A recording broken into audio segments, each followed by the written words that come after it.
जय हिंद साथियों, आप सभी का स्वागत है प्रगति इन लाइफ में, जो कि आगामी प्रतियोगी परीक्षाओं के लिए लेकर आए हैं। लूसेंट ऑब्जेक्टिव साइंस का क्वेश्चन है। ये पार्ट 2 है। अगर पार्ट 1 नहीं देखें तो आप मेरे चैनल पर जाकर देख सकते हैं। चलिए स्टार्ट करते हैं कि बल गुणनफल होता है। देखिए बल बराबर क्या होता है, एफ बराबर एम ए, एफ बराबर एम ए होता है। तो एम हो गया द्रव्यमान और ए हो गया त्वरण। तो बल बराबर द्रव्यमान और त्वरण का गुणनफल होता है। ऑप्शन नंबर बी सही है। चलिए नेक्स्ट देखते हैं कि जब कोई व्यक्ति चंद्रमा पर उतरता है तो उसके शरीर में उपस्थित होता है। देखिए जब कोई व्यक्ति चंद्रमा पर उतरता है तो उसके शरीर में भार घट जाता है और द्रव्यमान अपरिवर्तित रहता है। तो ऑप्शन नंबर बी सही है। भार घट जाता है और मात्रा अपरिवर्तित रहता है, द्रव्यमान। यदि हम भूमध्य रेखा से ध्रुवों की ओर जाते हैं तो जी का मान क्या होता है। तो यदि हम भूमध्य रेखा से ध्रुवों की ओर जब जाते हैं तो जी का मान जो है बढ़ जाता है। ऑप्शन नंबर ए सही है। ये ऊपर ध्रुव है। चलिए नेक्स्ट देखते हैं कि शरीर का वजन क्या। देखिए शरीर का वजन जो है ध्रुवों पर अधिकतम होता है। ऑप्शन नंबर बी सही है। शरीर का जो है वजन सबसे ज़्यादा ध्रुवों पर अधिकतम होता है। चलिए नेक्स्ट देखते हैं कि व्यक्ति पृथ्वी की सतह की तुलना में चंद्रमा की सतह पर अधिक ऊंचा क्यों उछल सकता है। व्यक्ति जो है पृथ्वी की तुलना में चंद्रमा की सतह पर अधिक ऊंचा क्यों उछल सकता है कि चंद्रमा पर गुरुत्वाकर्षण के कारण जो है त्वरण पृथ्वी की तुलना में कम हो जाता है। ऑप्शन नंबर सी सही है। चंद्रमा पर गुरुत्वाकर्षण नहीं है, उसके कारण जो है उसका त्वरण पृथ्वी की तुलना में कम हो जाता है। चलिए नेक्स्ट देखते हैं कि 20 किलोग्राम के वजन को जमीन के ऊपर 1 मीटर की ऊंचाई पर पकड़े रखने के लिए किया गया कार्य। तो इसका सही आंसर ऑप्शन नंबर डी, शून्य हो जाता है। शून्य जूल है। कार्य बराबर कार्य का ऐसे मात्रक जूल होता है। चलिए नेक्स्ट देखते हैं कि एक व्यक्ति एक दीवार को धक्का देता है पर उसे विस्थापित करने में असफल रहता है तो वह करता है। देखिए वह कोई भी कार्य नहीं करता है। जब कोई एक दीवार एक जगह से दूसरी जगह नहीं जा सकती तो उस पर कोई किया गया कार्य नहीं होता है। तो कोई भी कार्य नहीं किया। तो ऑप्शन नंबर ए सही है। चलिए नेक्स्ट देखते हैं कि पहाड़ी पर चढ़ता एक व्यक्ति आगे की ओर झुक जाता है, क्यों। देखिए पहाड़ी पर चढ़ता व्यक्ति आगे की ओर झुकता है क्योंकि उसका अस्थायित्व बढ़ाने के लिए, उसका बैलेंस बनाने के लिए वो आगे की ओर झुकता है। तो ऑप्शन नंबर डी सही है। चलिए नेक्स्ट देखते हैं कि पीसा की ऐतिहासिक मीनार तिरछी होते हुए भी नहीं गिरती है, क्योंकि पीसा की जो मीनार है तिरछी होते हुए भी नहीं गिरती है क्योंकि उसका गुरुत्व केंद्र से होकर जाने वाली जो ऊर्ध्वाधर रेखा है आधार से होकर नहीं जाती है। ये जो है गुरुत्व केंद्र से होकर जाने वाली जो ऊर्ध्वाधर रेखा है आधार से होकर नहीं जाती है। तो ऑप्शन नंबर बी सही है। चलिए नेक्स्ट देखते हैं कि जाड़े की रातों में अत्यधिक ठंड पड़ने पर पानी की पाइप फट जाती है, क्योंकि जो है जाड़े की रातों में अत्यधिक ठंड पड़ने पर पानी की पाइप फट जाती है, क्योंकि किसके कारण फटता है। तो इसका सही आंसर ऑप्शन नंबर सी, जमने के बाद पानी का आयतन बढ़ जाता है। जो जाड़े में रातों में अत्यधिक ठंड पड़ने पर पानी की पाइप फट जाती है क्योंकि जमने के बाद जो है पानी का आयतन बढ़ जाता है। तो चलिए नेक्स्ट क्वेश्चन देखते हैं कि पानी से भरी डांट लगी बोतल जमने पर टूट जाती है, क्योंकि ये जो है पानी से भरी डांट लगी, ये जो है पानी से लगी भरी बोतल जमने पर टूट जाएगी क्योंकि जमने पर जल का जो आयतन बढ़ जाता है। ये जो है जमता है तो जल का आयतन बढ़ जाता है। ऑप्शन नंबर सी सही है। चलिए नेक्स्ट क्वेश्चन देखते हैं कि जल के आयतन में क्या परिवर्तन होगा यदि तापमान 9 डिग्री सेल्सियस से गिरकर 3 डिग्री सेल्सियस कर दिया जाता है। ये जो है तो ऑप्शन नंबर सी सही है। आयतन पहले घटेगा और बाद में बढ़ेगा। देखिए ये जो है जल के आयतन में क्या परिवर्तन यदि तापमान 9 डिग्री सेल्सियस से गिरकर 3 डिग्री सेल्सियस कर दिया जाए तो आयतन पहले घटता है, आयतन जो है पहले घटता है और बाद में बढ़ता है। तो ये 9 डिग्री सेल्सियस हो गया और ये 3 डिग्री सेल्सियस हो गया और ये 4 डिग्री सेल्सियस पर जल का आयतन सबसे ज़्यादा होता है। तो ये 9 डिग्री से घटकर 3 डिग्री सेल्सियस, तो पहले घटता है उसके बाद बढ़ता है। तो ऑप्शन नंबर सी सही है। चलिए नेक्स्ट क्वेश्चन देखते हैं कि एक झील में तैरने वाली इस्पात की नाव के लिए नाव द्वारा विस्थापित पानी का भार कितना है। देखिए ये क्वेश्चन नंबर 64 है कि एक झील में तैरने वाली इस्पात की नाव के लिए नाव द्वारा विस्थापित पानी का भार कितना है। तो इसका सही आंसर है ऑप्शन नंबर सी। ये जो है नाव के उस भाग के भार के बराबर जो झील के पानी की सतह के नीचे है। तो ऑप्शन नंबर सी सही है। चलिए नेक्स्ट देखते हैं। क्वेश्चन नंबर 65 है कि किसी कॉलिन की सफाई के लिए यदि उसे छड़ी से पीटा जाए तो उसमें कौन सा नियम लागू होता है। देखिए किसी को कॉलोनी को सफाई करने के लिए उसे छड़ी से पीटा जाए तो उसमें कौन सा नियम लागू होता है। तो इसका सही आंसर है ऑप्शन नंबर ए, गति का पहला नियम। गति का पहला नियम के से ही कॉलिन की चादर की सफाई के लिए उसे छड़ी से पीटने पर उसे लागू होता है गति का पहला नियम। चलिए नेक्स्ट क्वेश्चन देखते हैं कि सड़क पर चलने की अपेक्षा बर्फ पर चलना कठिन है क्योंकि। सड़क पर चलने की अपेक्षा जो है बर्फ पर चलना कठिन है क्योंकि उसमें क्या होता है। तो बर्फ में सड़क की अपेक्षा घर्षण कम होता है। देखिए बर्फ में सड़क की अपेक्षा घर्षण कम होता है। चलिए नेक्स्ट क्वेश्चन देखते हैं कि रोडी युक्त सड़क की तुलना में बर्फ पर चलना कठिन है क्योंकि। ये क्वेश्चन नंबर 67 है कि रोडी युक्त सड़क की तुलना में बर्फ पर चलना कठिन है होता है क्योंकि। इसका सही आंसर है ऑप्शन नंबर बी, पैर तथा बर्फ के मध्य घर्षण बल रोडी एवं पैर के मध्य घर्षण बल की तुलना में कम होता है। चलिए नेक्स्ट देखते हैं। लकड़ी के सिलेंडराकार पात्र को खींचने की जगह लुढ़काना आसान होता है क्योंकि। तो इसका सही आंसर है ऑप्शन नंबर बी, लुढ़कन अवस्था का घर्षण बल फिसलन अवस्था के घर्षण बल की तुलना में बहुत कम होता है। ये जो है लुढ़कल अवस्था के जो घर्षण बल है फिसलन अवस्था के घर्षण बल की तुलना में बहुत कम होता है। ऑप्शन नंबर बी सही है। चलिए नेक्स्ट देखते हैं। एक नदी में चलता हुआ जहाज समुद्र में आता है तब जहाज का स्तर क्या होता है। एक नदी में चलता हुआ जो जहाज है समुद्र में आता है तब जहाज का स्तर क्या होता है। तो इसका सही आंसर है ऑप्शन नंबर बी, थोड़ा ऊपर आएगा, थोड़ा ऊपर जो है उठ जाता है जब नदी से समुद्र में जाते हैं। तो चलिए नेक्स्ट देखते हैं। लोहे की कील पारे में क्यों तैरती है जबकि वह पानी में डूब जाती है। लोहे की कील जो है पारे में क्यों तैरती है जबकि पानी में डूब जाती है। तो इसका सही आंसर है ऑप्शन नंबर सी, लोहे का घनत्व पानी से अधिक तथा पारे से कम होता है। लोहे का घनत्व पानी से अधिक है तथा पारे से कम होता है। चलिए नेक्स्ट देखते हैं कि जब एक ठोस पिंड को पानी में डुबोया जाता है तो उसके भार में ह्रास होता है। तो यह ह्रास कितना होता है। देखिए तो जब एक ठोस पिंड को पानी में डुबोया जाता है तो उसके भार में ह्रास होता है, कमी होता है। तो ह्रास कितना होता है। तो इसका सही आंसर है ऑप्शन नंबर ए, विस्थापित पानी के भार के बराबर। ये जो है एक ठोस पिंड को पानी में डुबोया तो उसके भार में जो ह्रास होता है तो विस्थापित पानी के भार के बराबर होता है। ऑप्शन नंबर ए सही है। चलिए नेक्स्ट देखते हैं कि बर्फ पानी में तैरता है परंतु अल्कोहल में डूब जाती है क्योंकि। ये जो है बर्फ पानी में तैरती है परंतु अल्कोहल में डूब जाती है क्योंकि। इसका सही आंसर ऑप्शन नंबर डी, बर्फ पानी में हल्की होती है तथा अल्कोहल में भारी होती है, इसी के कारण अल्कोहल में डूब जाती है। चलिए नेक्स्ट देखते हैं कि स्टील की गोली पारे में तैरती है। ये जो है स्टील की गोली पारे में तैरती है क्यों। तो इसका सही आंसर है ऑप्शन नंबर बी, पारे का घनत्व स्टील की अपेक्षा अधिक होता है। स्टील की गोली पारे में तैरती है जो कि पारे का घनत्व स्टील की अपेक्षा अधिक होता है। चलिए नेक्स्ट देखते हैं। एक लोहे की गेंद पारद या मरकरी से भरी बाल्टी में गिराई जाती है तो क्या होता है। ये जो है एक लोहे की गेंद पारद तथा मरकरी से भरी बाल्टी में गिराई जाती है तो क्या होता है। तो इसका सही आंसर है ऑप्शन नंबर बी, यह पारे की सतह पर तैरती है।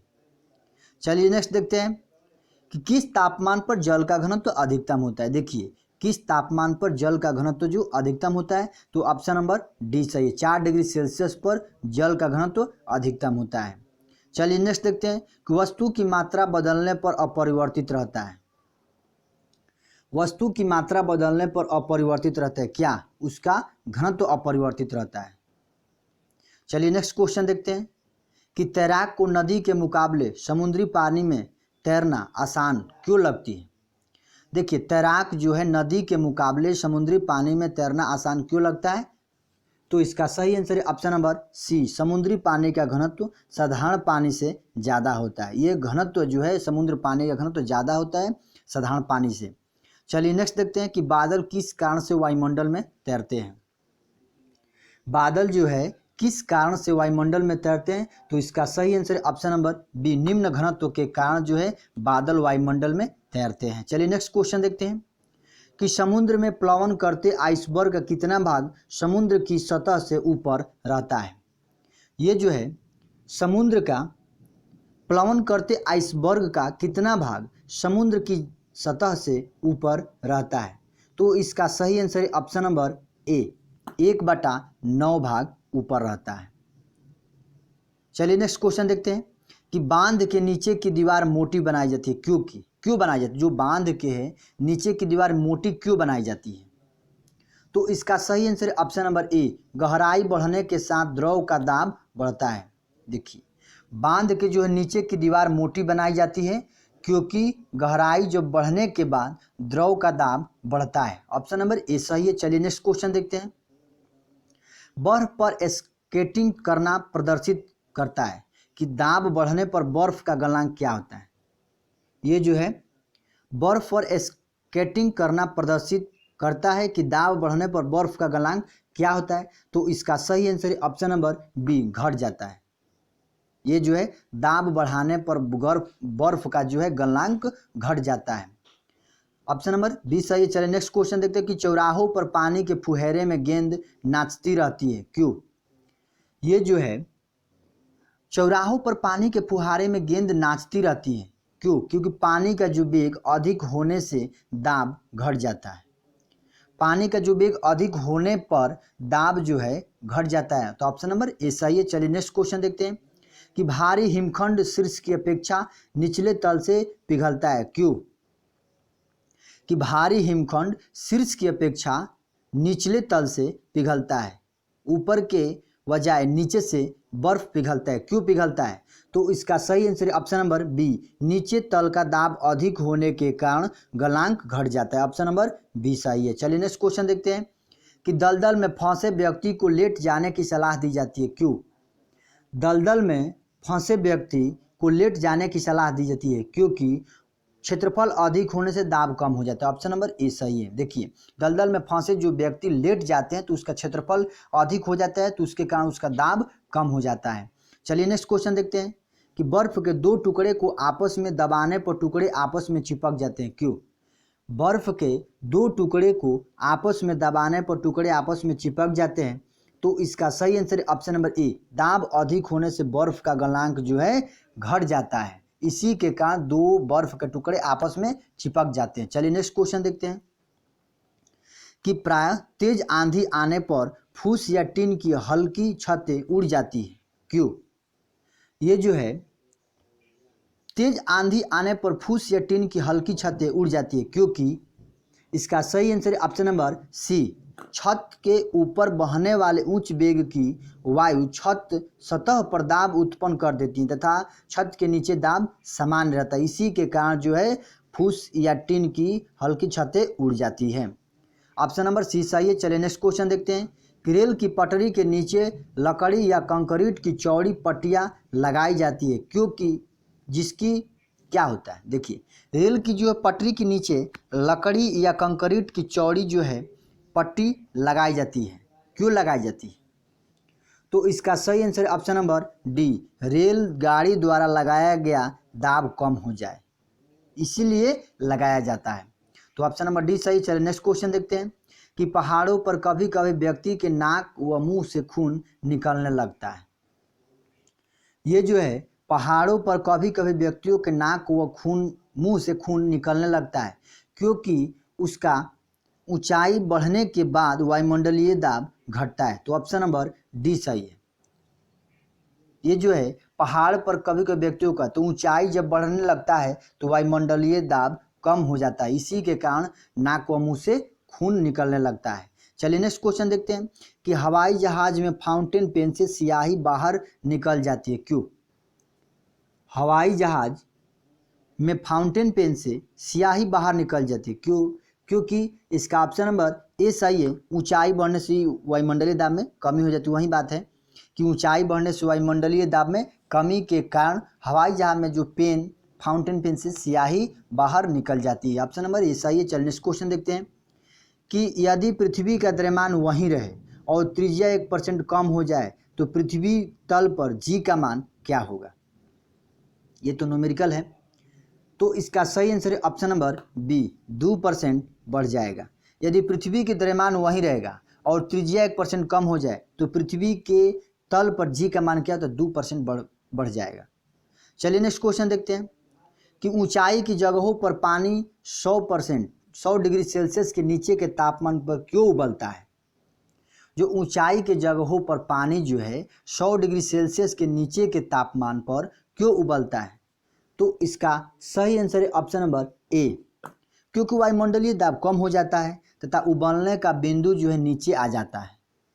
ऊंचाई बढ़ने से वायुमंडलीय दाब कम हो जाता है और उबलने का जो बिंदु है 100 डिग्री सेल्सियस से नीचे आ जाता है, तो ऑप्शन नंबर ए सही है।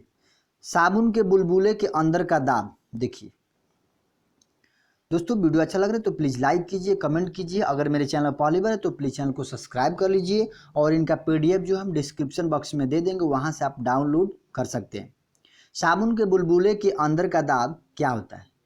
तो इसका सही आंसर है ऑप्शन नंबर ए, वायुमंडलीय दाब से अधिक होता है। ये जो है साबुन के जो बुलबुले अंदर का दाब होता है वायुमंडलीय दाब से अधिक होता है। हम दलदली सड़कों पर क्यों फिसलते हैं? नेक्स्ट क्वेश्चन, हम दलदली सड़कों पर क्यों फिसलते हैं? तो इसका सही आंसर है ऑप्शन नंबर सी, घर्षण की कमी के कारण। घर्षण की कमी के कारण जो है हम दलदली सड़कों पर फिसलते हैं। चलिए नेक्स्ट क्वेश्चन देखते हैं। क्वेश्चन नंबर 94 है, जब बैरोमीटर का पारा अचानक गिर जाता है तो वह किस बात का घोतक होता है, संकेत देता है? तो इसका सही आंसर है ऑप्शन नंबर सी, आंधी या तूफान की संभावना। ऑप्शन नंबर सी, जो देखिए बैरोमीटर का अचानक गिर जाए पारा तो किस बात का घोतक होता है? तो आंधी या झंझावत की संभावना होती है। जब ये धीरे धीरे ऊपर चढ़ता है, ये पारा जो बैरोमीटर का पारा जब धीरे धीरे ऊपर चढ़ता है तो दिन साफ होने की संभावना होती है, और जब धीरे धीरे नीचे गिरता है तो वर्षा होने की संभावना होती है। चलिए नेक्स्ट क्वेश्चन देखते हैं कि हाइड्रोजन से भरा हुआ पॉलीथीन का एक गुब्बारा पृथ्वी के तल से छोड़ा जाता है तो वायुमंडल के ऊंचाई पर जाने से क्या होता है? देखिए, हाइड्रोजन से भरा हुआ पॉलीथीन का एक गुब्बारा पृथ्वी के तल से छोड़ा जाता है तो वायुमंडल की ऊंचाई पर जाने से क्या होता है? तो इसका सही आंसर है ऑप्शन नंबर सी, गुब्बारे के अपाम में वृद्धि होती है। गुब्बारे के जो है अपाम में वृद्धि होती है, ऑप्शन नंबर सी सही है। चलिए नेक्स्ट क्वेश्चन देखते हैं। क्वेश्चन नंबर 96 है, समतल की अपेक्षा पर्वतों पर सांस लेना क्यों कठिन होता है? देखिए, समतल की अपेक्षा पर्वतों पर सांस लेना क्यों कठिन होता है? तो इसका सही आंसर है ऑप्शन नंबर ए, ऊंचाई के बढ़ने पर वायुमंडलीय दाब घट जाता है और ऑक्सीजन की आवश्यकता बढ़ जाती है, तो इसलिए सांस लेना कठिन होता है। चलिए नेक्स्ट क्वेश्चन देखते हैं। 97 है कि जब 14 वायु दाब मापी किसी ऊंचे पर्वत पर ले जाया जाता है तो नलिका में पारा गिर जाता है, क्यों? ये जो है जब 14 वायु दाब मापी किसी ऊंचे पर्वत पर ले जाया जाता है तो नालिका में पारा गिर जाता है, क्योंकि उसका सही आंसर है ऑप्शन नंबर सी, वहाँ पर वायुमंडलीय दाब निम्न हो जाता है। वहाँ पर जो है वायुमंडलीय दाब, ऊंचे पर्वतों पर वायुमंडलीय दाब निम्न हो जाती है, इसलिए नलिका में पारा गिर जाता है। चलिए नेक्स्ट क्वेश्चन देखते हैं। क्वेश्चन नंबर 98 है कि उड़ान से पहले हवाई जहाज दौड़ मार्ग पर दौड़ाया जाता है।